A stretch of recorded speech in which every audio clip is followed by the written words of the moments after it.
Hey everybody, it's Jane Johnston with the BriarHillGroup at REMAX Camosun, host of Vancouver Island Time. I'm here on He Said, She Said, They Said with Andrew Plank. Welcome, Andrew.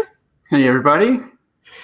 So we're going to be having a discussion on real estate in Victoria. Today we're going to be focusing on agency, and this discussion came up out of a few phone calls I got from agents last week. So let's just talk. First of all, how was your week?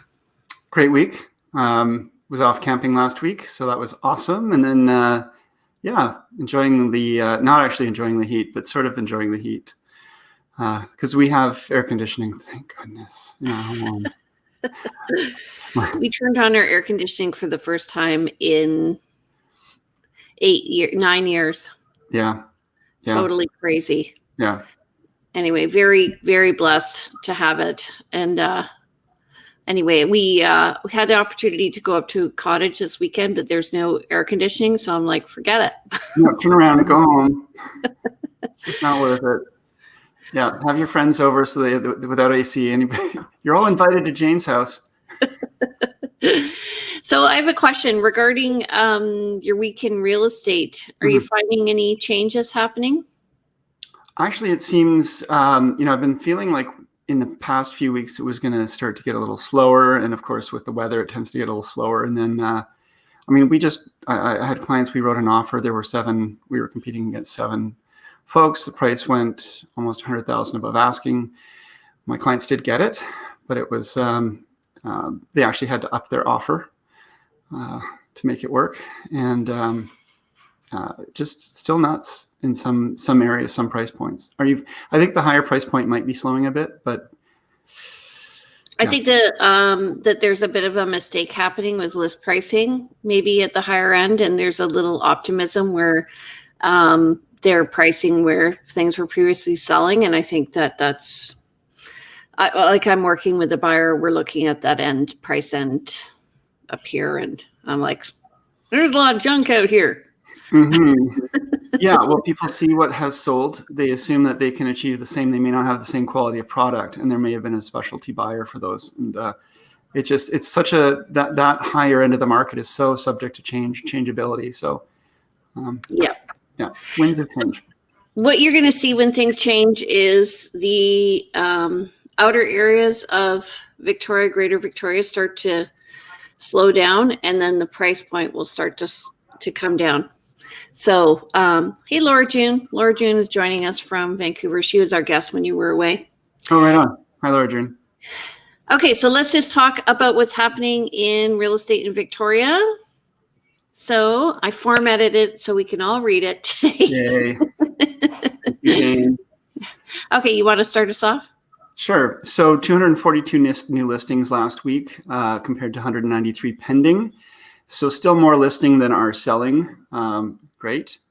And we had 44 price decreases, 3 price increases, 2 back on market, 216 sold, which again that's just sort of based on mid-month, I guess. 12 expired, 4 withdrawn. So again, in this market, even in a super hot market, only 12 expired. So that's not actually a lot. So, but not everything sells. And yep. So list to sale ratios 224 to 193. So that's significantly different than what was happening in February and March. Mm-hmm. Yeah, more even before. Okay, net unconditional sales are 811. That's compared to 808 last year, same month total. So we're nearly on par with our COVID. I think a rebound started to happen last year. And then new listings, 1,123. That's compared to 1,430 last year. A lot of them last year were condos at this point. And then active listings were still low at 1,476, and that's less than last year at 2,698. And I would say 2,698 is more normal than 1,476. Yeah, I mean, we're almost half of what we were last year. So, I mean, not quite, but close enough. Yeah. Fraction, math. Okay, so today we're going to be talking about agency. And the reason why I wanted to mention it is because often as listing agents, tell me if this happens to you, you get a call And people say, oh, well, you say, are you working with a realtor? And they go, well, I wanted to talk to you because I don't want to bug my realtor right now. Right. Or my realtor's at the lake. Yeah. Yeah. My realtor's worked really hard for me, so I want to give my realtor a break, and I'm going to call the listing agent. And that's fine. Call us if you have some questions, but understand that you're sidestepping your agency relationship, right? Anything you can will be used against you in an offer. Yeah. Anything you say can and will be used against you in the negotiations. Because who's your responsibility to, Jane, when you're the listing agent?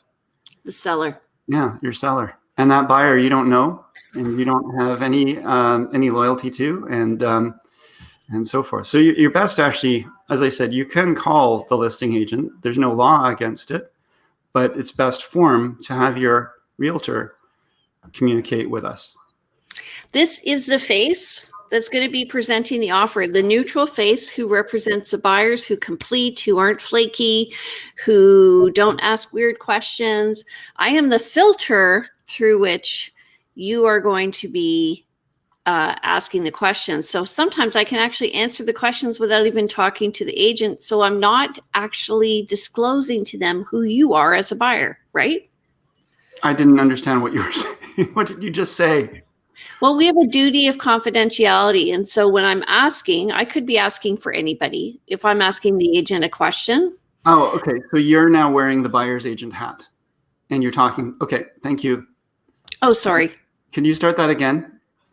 Okay. As a buyer agent, yes. I am representing many buyers, and I could be asking the question for anybody. And so when I present the offer, I'm presenting it as Jane Johnston, realtor representing this client. Mm-hmm. And, you know, I have a reputation of people following through on their offers and being really solid buyers.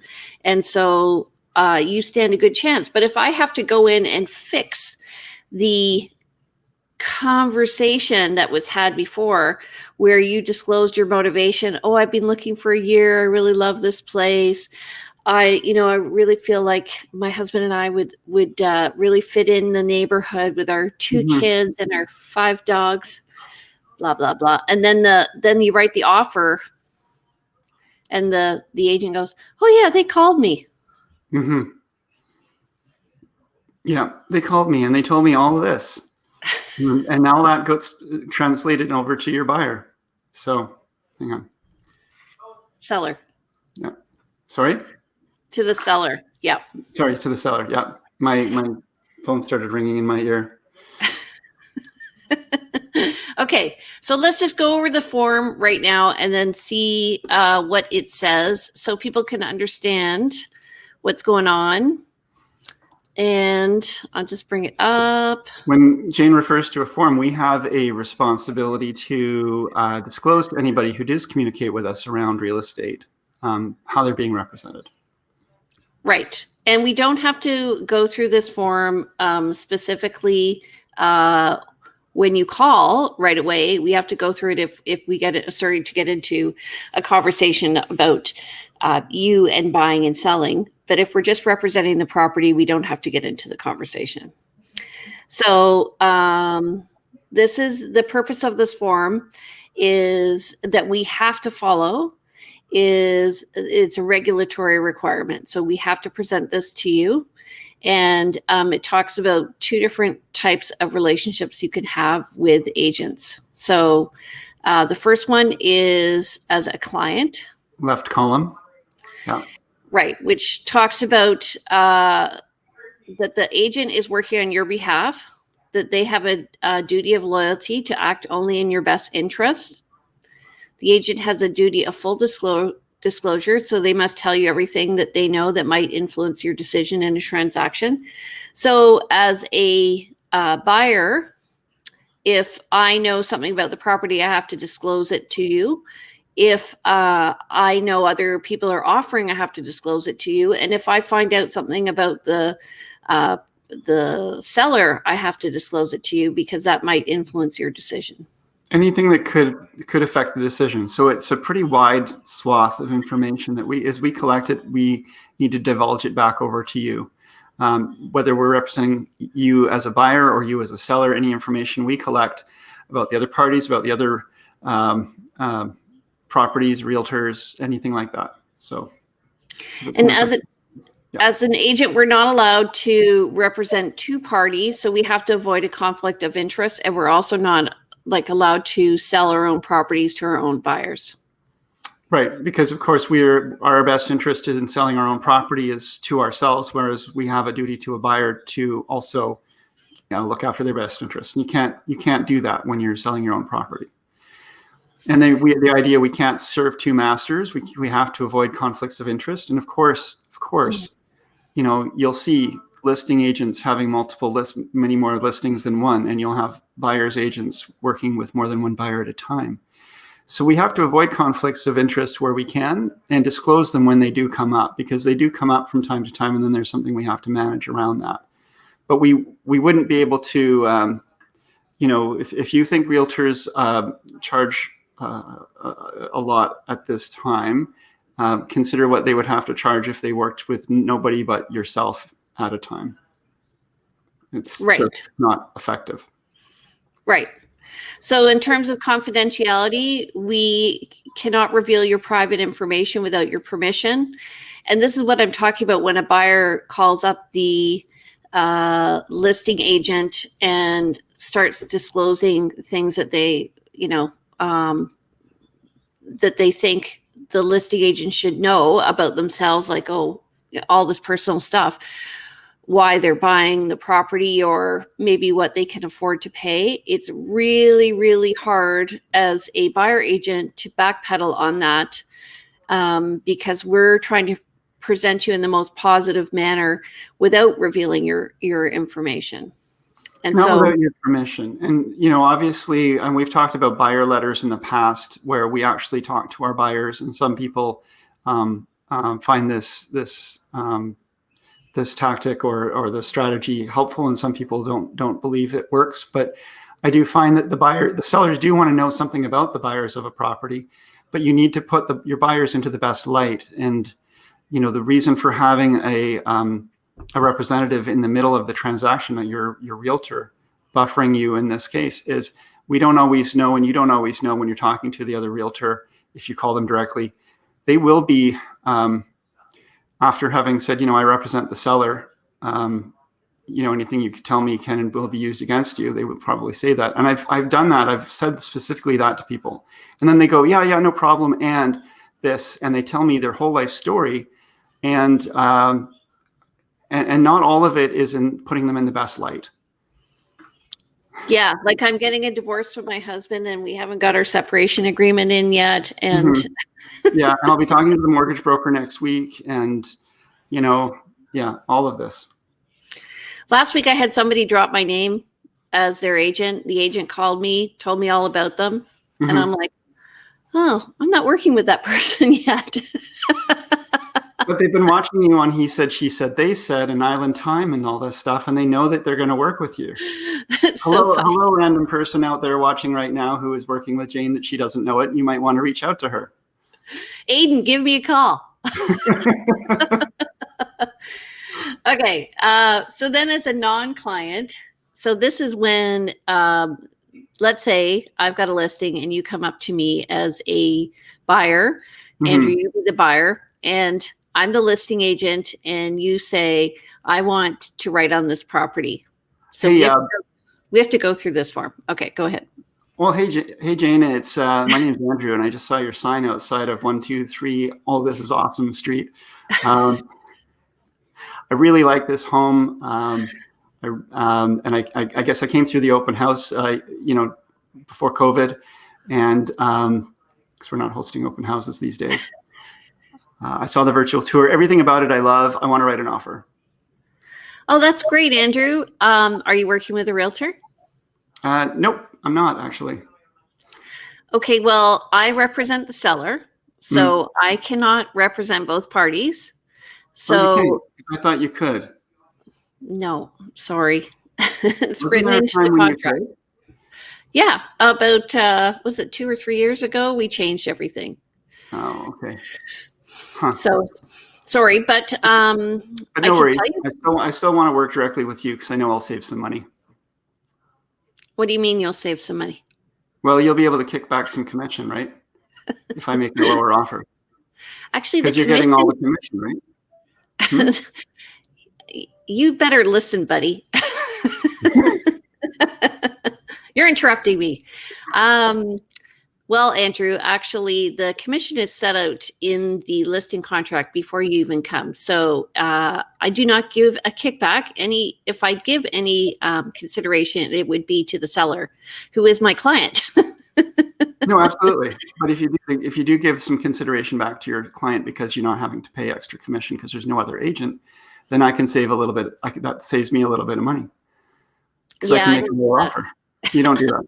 I don't do No. that. Sorry. Okay. I'm sorry to Yeah. sidetrack you, but this is why a lot of people do call a listing agent directly. Yeah. I mean, the thing is there's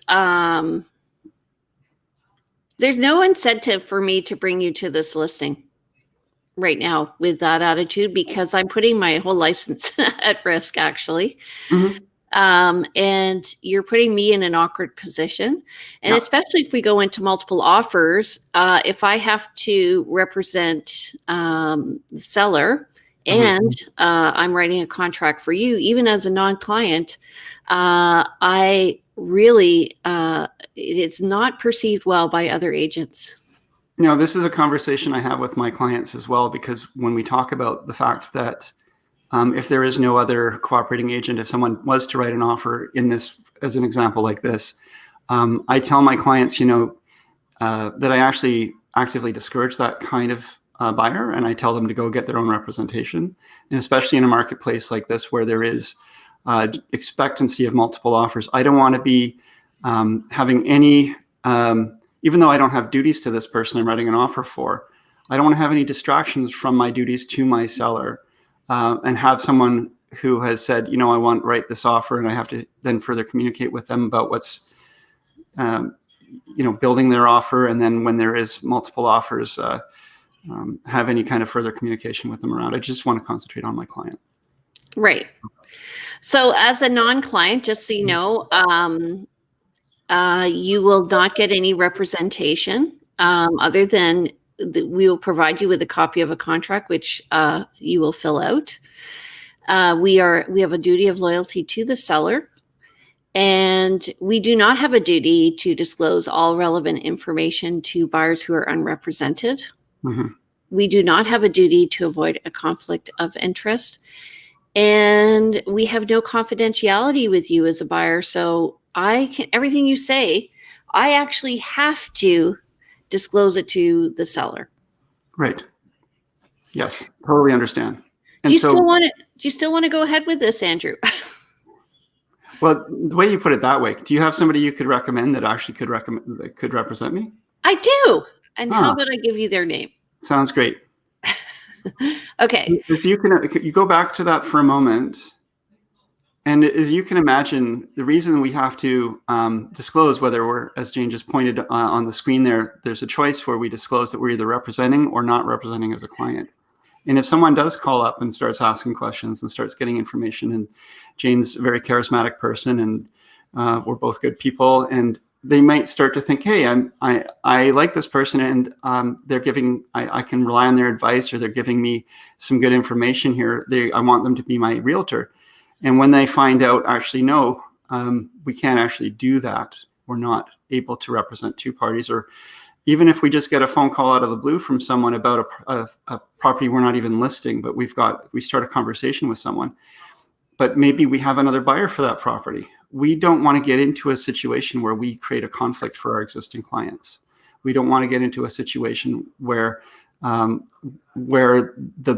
client that has called, or the person that has called us, begins to think that they're a client, and when they're not, because that will just create confusion, hard feelings, and possibly a complaint to the real estate board. So we need to let people know exactly where they stand, whether they're being represented or not.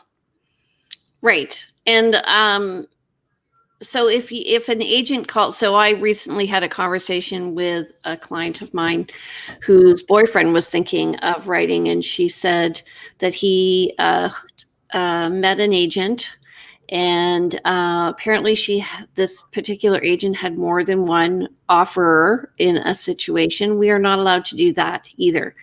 So I get asked sometimes by my clients, who, if you ever have more than one client who's interested in a property, and believe it or not, usually not. I think I could probably count on one hand, and that was before COVID. And if I do, I just deal with the first person who's interested. They write the offer. The next person, they get referred out. You don't have the choice anymore, though, on that. So, I mean, the current rules are, if we are in a conflict of interest where there is two parties to a contract, whether it's a buyer and seller both interested in, buying and selling that one property, or two buyers for a property, where we are the representative for that, we can't choose who we continue to represent. We have to ask, well, we can ask permission to do that, but we have to get both parties' agreement. And if either of those parties don't agree, we have to step away from both. So that's the actual rule. But you're right. If you can, you want to continue working with the one who first wrote the offer, the first person who came to the plate. But everybody has to agree. Yeah. Well, I'm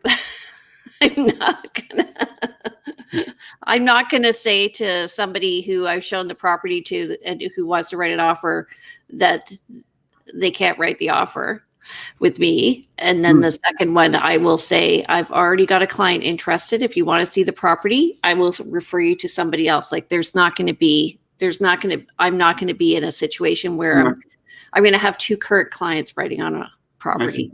Yeah. So I draw the line when the second person requests a showing. I'm referring you to somebody else, so I don't enter into that conflict. I see. Right. When you've already established that somebody wants to write, you've now got, because I've been in situations where I've had, let's say the showings are all set up for a certain time because there's limited availability or it's a tenanted property. And I end up with 2 or 3 clients who are called to say, I want to see this particular property. It's a hot property. It's full price, whatever it is. And so I have to have the conversation with all of them saying, great, I can show you the property. If you like this property, then we're going to have a further conversation, because if you like it and one of my other clients like it, then now this duty of avoiding conflicts of interest kicks in.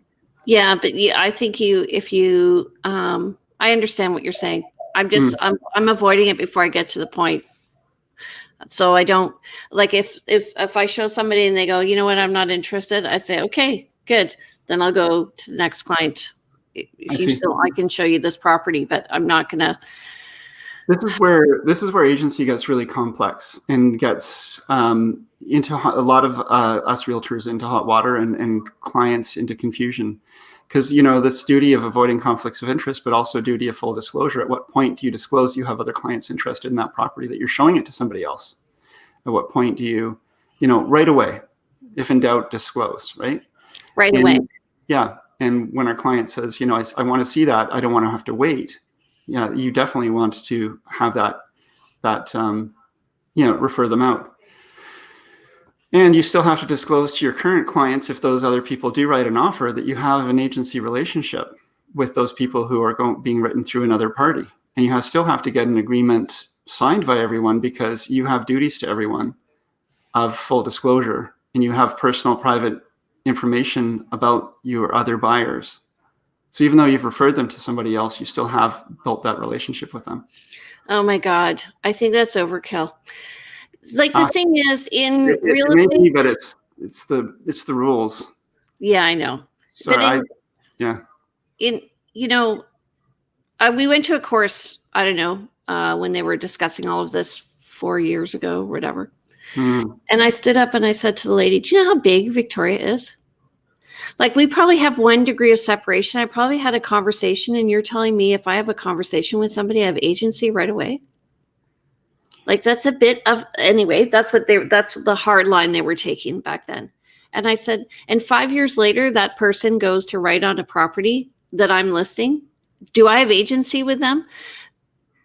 when the rules came out, there was a lot of confusion and I think a lot of overkill. And you kind of have to go back to, would a reasonable person assume that this buyer or seller feels like they are being represented at this time for whatever action that they had discussed with you at that time? And So no, but the confidentiality requirement remains if you had provided agency in that time, in that past. What happened during that container of that period remains confidential. Beyond everything else drops away. You don't have a duty of full disclosure after the transaction is finished. So if you were referring a client out, do you have a duty of disclosure? If I have an active client that I've learned their personal information and their motivations and what they like and what they dislike and their price points, and then I've got another buyer wants to buy, and this buyer and another buyer want to buy a property that's listed. I refer one of them out to another agent. I have a full duty of disclosure and a duty to disclose to the agent, the client I'm still working with, everything I know about the transaction, which includes everything I know about that other party that I'm working with. And that's yes. No, because you have a duty of confidentiality with the other party. And yes, but you have a duty of full disclosure and a duty of confidentiality. So you have a duty of disclosure to both parties that you're in a conflict. And so there's a form for that. Yes. That's what I'm saying. You're in a conflict, you have a duty to both parties, and you have to let your party know that you do have a duty to disclose and you can't. And so you need their acknowledgement on that. How many times have you filled out that form? Never. Why? Because I've been in situations where I've shown multiple properties to clients and looked like they were going to write, and then they didn't. So I didn't end up in that. I mean, I fully disclosed to everyone what the situation was, but I didn't get to the point of having to sign that document. But it is a document that is there for that reason. And I know we're getting really deep into the weeds, but it's true. And this is why it's really complicated, why this conversation's happening. And this is why, as a listing agent, we don't want to frickin' double end people, because it makes us very uncomfortable. Double ending means, again, with a listing contract, you are not sharing a cooperating commission with another buyer's agent. So the full commission goes to your brokerage. Have you had a situation where you've had an unrepresented buyer? Not in recent times, no. And again, because I actively discourage that. But again, that's one of those things that you have to, this is also something that you would need to discuss with your seller in some cases.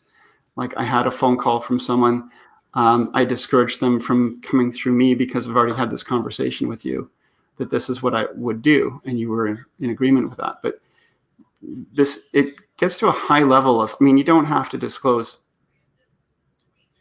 There is that saying, if in doubt, disclose. And so there's some chance of over disclosure and people saying, why are you telling me this?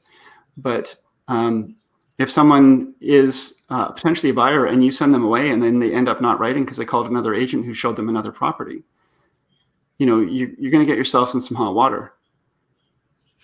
So the other thing is that when we are in a multiple offer situation and we have an unrepresented buyer, I would always let the other agents know there is an unrepresented buyer in this situation. And where that happens is in weird properties. So like you may have it happen like a strata hotel or whatever. I had it happen in a strata hotel where it's so complicated, and the buyer came to me, and I just made sure everybody knew what was going on. And that's probably the only time in whatever 3 years where I've had that happen. It's very it's just like, anyway, it's not comfortable. So what you're doing, if you insist that you want to work with the listing agent, they don't have to work with you, just so you know. No. So you touched on something else around letting other agents know that there's an offer on the table from an unrepresented party. And so under the law of agency, it's a common law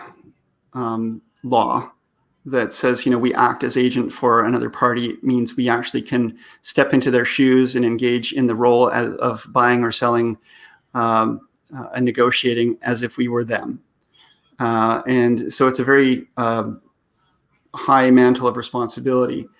And that overcomes a lot of our other duties to even to our professional organizations. And so we get into some conflicts sometimes where we have duties where we are supposed to follow our client's lawful instructions, and lawful meaning the legal law, whereas we have industry rules and regulations and duties of care to our colleagues, where we might actually end up in a conflict in that case, and it gets us all into sometimes some hot water around that, and it's very complex, and it's just something we all have to navigate and do in our own way.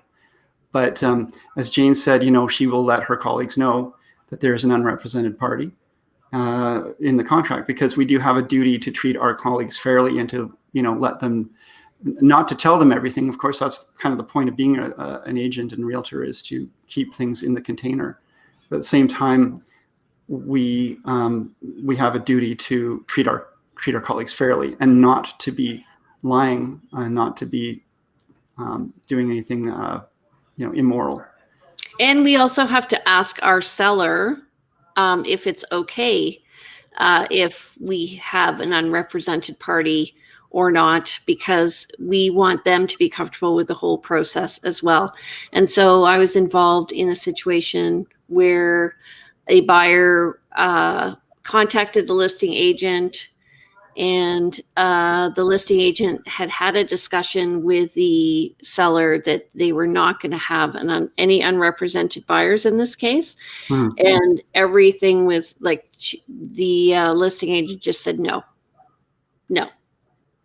Mm-hmm. No. And so the buyer contacted me, and I think the listing agent made a really smart decision, because it was a very awkward property. And so not everything is smooth. So I thought it was this is why we're having the discussion today, because I think it really speaks to the fact that, you could be putting the listing agent in an awkward position by having a conversation where you're revealing too much. And we will say to you, we have an agency. If we feel like you're overstepping the bounds of what you're providing us, we'll say, we're working. I always say this: I'm working for the seller, and everything you say, I have a duty to disclose. So, and then they'll keep going, and you're like, no, I know. Please don't tell me this. But, we also have a duty to collect that information, because our sellers would like that information. Yeah. I mean, so once we've disclosed that they're not being represented, if they continue to act as if they were represented, we do have to not act as if they're represented. We can't tell them they're not represented and then go show them properties and give them advice. Exactly. These forms are there for our protection and yours. These forms are not really necessary in a world where everyone fully understands the relationships that they're in and have all the disclosures just given as a matter of course as to how it should be done. These forms are here to help guide people to understand the limitations of what we can do and how we can do it. And I just want to say, if we end up in this not representing you as a client, we also have to send you another form, which is a disclosure of representation in trading services, unrepresented clients. So disclosure of risks to unrepresented parties. Yeah, sorry. But that one's only necessary if they are writing an offer. Right. It's not necessary if we're just having a conversation and have said no on this, ticked no on this. We don't have to go through all that paperwork. And technically, folks, and I know we're spending a lot of time on this, we don't actually have to have you sign this form either. This is not a contract. This is just an acknowledgement. See, it says consumer acknowledgement, not a contract. all we're doing is saying, hey, you understand that I don't represent you, or you understand that I do represent you. And that can change in the future too, but this is where it is for now. And I find this really helpful. I actually send a video when I send this to clients explaining this so that I'm consistent. Yeah. But like when I send them this, the non-client, they realize, oh, that's why I don't call the listing agent. There are people who do not want to form a relationship with a realtor. They feel like they are going to get better service and more fast response if when they see a listing, they call about that listing. They get some answers. They see another listing, they call about that listing. They just probably don't have a great agent experience in the past, or they had a stellar agent helping them as a buyer's agent, because it's my strong belief that trying to play the field does not get you anywhere in real estate.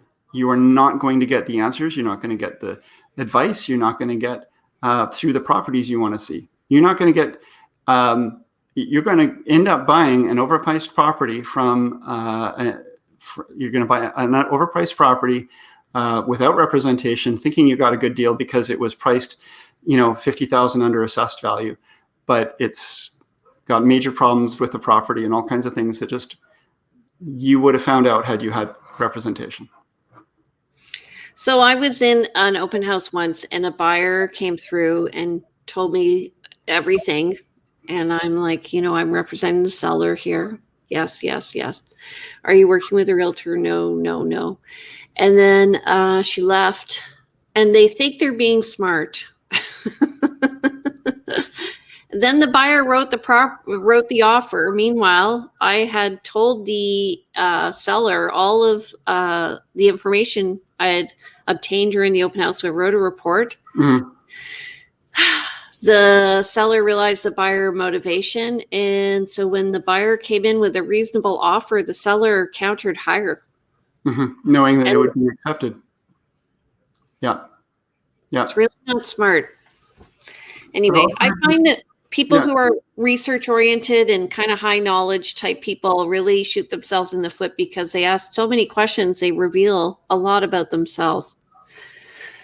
So I just want to go over this one last form. This is a privacy notice and consent. And this is just to let you know that we do collect information at the board level about sales, what the sale price was, and we share that back to you. We don't disclose, what your name was and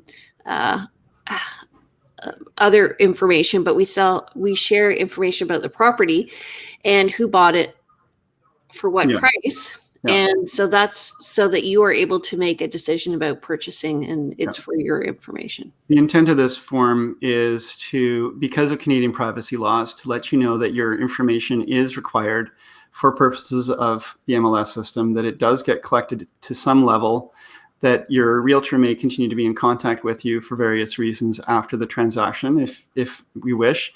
And as you can see in the right-hand side, you can opt out of a number of different ways of communication. I would recommend, and I always recommend to my clients that, if they want me to be able to continue to communicate with them, please don't opt out. And if you want to have no other realtor communicate with you, I have really no control over that. So that the next one to check really makes no difference if you check it or not. The real estate board will never contact you. It's really just for your collection of information. So it's an interesting disclosure form because it's really like, we need to use your information, and we have this requirement to disclose this to you. But if you want us not to be able to communicate with you, it makes it really hard for us to help you. I've had people sign it, and I'm like, did you mean to sign that? Tick those little boxes? And they're like, well, isn't that what you wanted me to do? Yeah. Well, it's like people we have a property disclosure form where there's an information page on the front of it, and people always put in the date on this little example thing where it's an example of the date, and it amuses me no end because it's not something that we're supposed to fill out. But people don't read these things. They also say to initial everything in the property disclosure form, and people are always check marking it. One other thing I want to touch on around represented versus unrepresented. Back in the days when we were doing open houses, I would have someone come through an open house, and I always ask, who's your agent, who is representing you? Some people don't want to disclose that. Some people do engage in a conversation with you and ask a lot of questions and say they're very interested, but they don't want to give your information. And they'll all call you. So then you get an offer on the property from somebody else through another agent. You don't have any way to call that person to say, hey, I've got an offer. So if they were just to tell me their agent's name, I can call that agent, say, hey, look, I just got an offer. Your client came through the open house. They seemed quite interested. You might want to give them a heads up.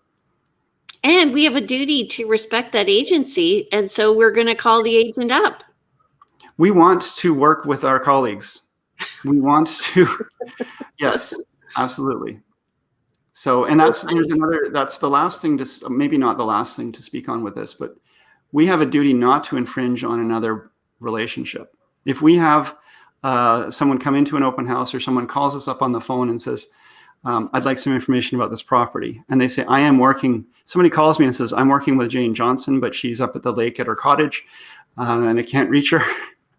Never happens. No, you have your phone with you all the time. But they're calling up. They don't want to bother you. For some reason. Maybe it's not Jane. Maybe it's somebody else. Regardless, they call me and they say, hi, I'm working with Jane. I've got a few questions. Great. You know, I represent the seller. You're represented by Jane. I'm happy to answer your questions. Again, don't tell me anything you wouldn't want Jane to be able to tell me. I'll probably get off the phone and say to Jane, give Jane a call or send Jane a text. Hey, your client ABC gave me a call. I'm not going to say, hey, you know what? Jane's a great agent, but I'm a better one and I can really help you. And I really want to work with you. And here's all the reasons why you should work with me, because I am not going to intrude on Jane's relationship with her clients. That's just, not only is it schmarmy and wrong, it goes against all of our codes of ethics and so forth. So we will respect and should respect a client relationship. If you're unhappy with your client relationship, then you certainly have the right to talk to another agent about what they can provide you. But we should not be trying to poach somebody else. So this is why I'm saying you're kind of safe to call another agent, but you're not safe to call another agent. It really depends. Don't call another agent. It depends on who you call and who you get. No. Don't call another agent. We just explained why not to call another agent. Don't call another agent. Here's what you do. Okay, let's say your agent's away. Your agent should have somebody who's representing them while they're away to help you. So just give your agent a call. Your agent will have somebody substituting for them. They'll show you the property. If you want to write the offer, either they will write the offer or your agent will write the offer. But don't call the listing agent because, well, you can call me anytime. Anytime. This is what I'm saying. You can call. And it's going to be great for my seller. Know what you're getting into if you do call, and hold yourself. But you're better to call through your agent. You know what this is? Talk to the hand? Dun, dun, dun, dun, dun, dun, dun, dun. You're the shark. I'm the shark. Cold-blooded Jane. Look at those teeth. No, seriously. I don't know. I've done numerous videos on this, and I'm like, seriously, folks. Let me do another analogy, a quick analogy. Let's say I'm dating Andrew, and I want to go to the prom. And Andrew's away this weekend. And so I'll call up his best friend, Steve. I'll say, Steve, can you take me to the prom? Andrew's going to be mad. Right? Because I have a relationship with Andrew. I've only met Steve like 5 minutes ago, and I'm giving Steve all the power to negotiate for me. And that's just dumb. Steve might be better looking.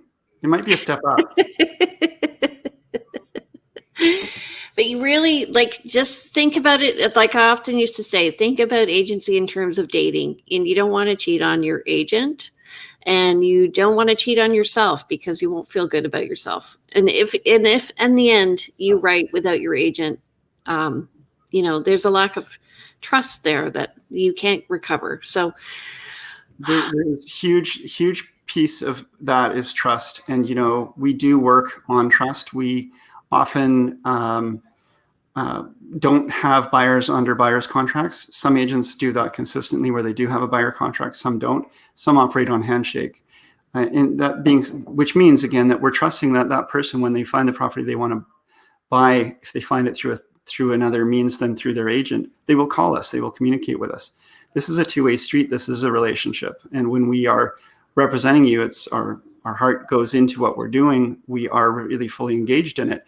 And if we find that we're working with someone, and to use Jane's analogy, if we are trying to date someone who we know is playing the field, we're not going to invest too much energy into that relationship either. And although we have duties that we just talked through, they are legal duties.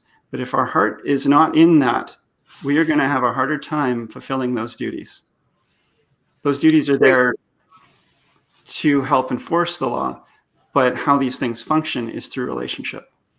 And so when you forego the relationship or circumvent it, or, it makes things harder. So having that communication, that trust relationship with your agent, and helping your agent, letting your agent do this for you is so important.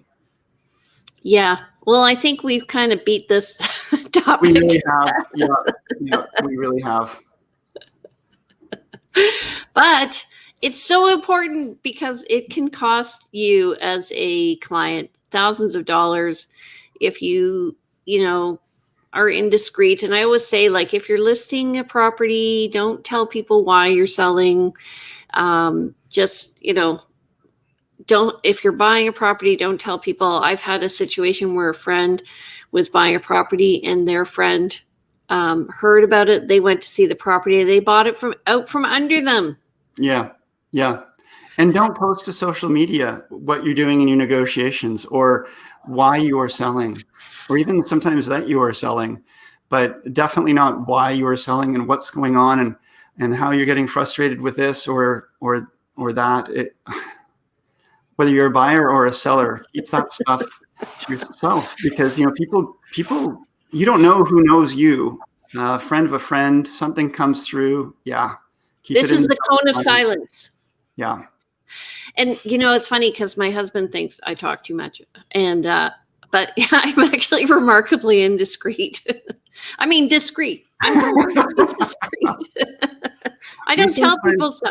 We sometimes give examples of something that's going on has gone on for us in real estate. We do not out any particular person or property. We will talk in general terms. We will talk about something that may have happened a long time in the past. If there is a way to identify what it was and it's something that would work against our clients, we would be ill-advised to share that. Yeah.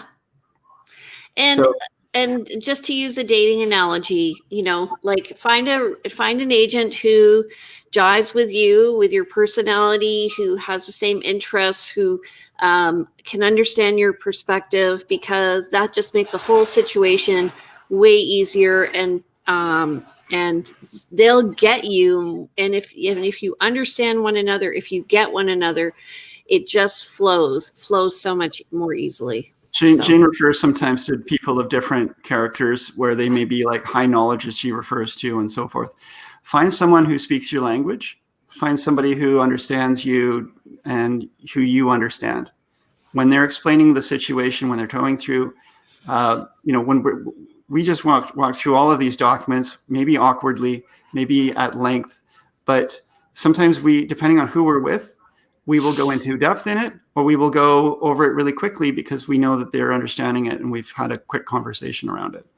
So It's about knowing who our clients are. It's about having those conversations. It's about giving time to our clients. We are adaptable. We can work with many different types of people, but we're not for everybody.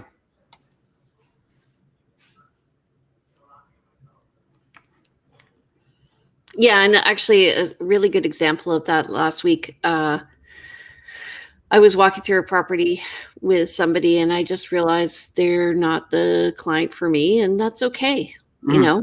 So you just, it's like when people go into a house, they know. And I always say to them, you don't need to pretend like to look for 10 minutes. If you don't like the property, we can go. Mm-hmm. And they go, thank you for saying that. Yeah. No, it's amazing how many people will think they're being polite to you. Well, we made the appointment. Yeah. Okay, but if you do make an appointment, you do have to show up. Okay. Yes. Andrew, Yes. tell us who you are. Well, I'm Andrew Plank, and I'm a realtor. I've been in the marketplace since 2006, same as you. And I am licensed with LePage. I am an ex-director at the Real Estate Board. I am 6'4", and Jane and I did not go to the prom together. Okay, what's your number and how do they reach you? You can reach me if you do want to go to the prom. Give me a call. I'm at 250-360-6106, or you can email me info@andrewplank.com. And you can visit his website at andrewplank.com. Thank you, Jane. Okay. And my name's Jane Johnston. I've also been in real estate since 2006. What's your number? 3782? What? What's your number? 3782? Or My phone number? 3784? No, your real estate number. 3782. Yes. Yeah. So I'm 3783. So Andrew's better than I am. I'm older in real estate by one. So if you want to reach me or you want to have fun with Andrew and me, you're welcome to call me at Jane Johnston, 250-744-0775. You can reach me at BriarHillGroup@gmail.com. And I have two websites. One's BriarHillGroup.com. The other one is VancouverIslandTime.com. Those are for people who are relocating to the island and want to know about neighborhoods. Okay, my darling, next week we are going to have our real estate update. If you guys ever have any questions about what's going on in the market, please email us and we will answer it, or you're always welcome to post in the comments. Don't forget to subscribe to our YouTube channel. Thanks, everybody. Okay, have a great week. You too. Bye. Bye.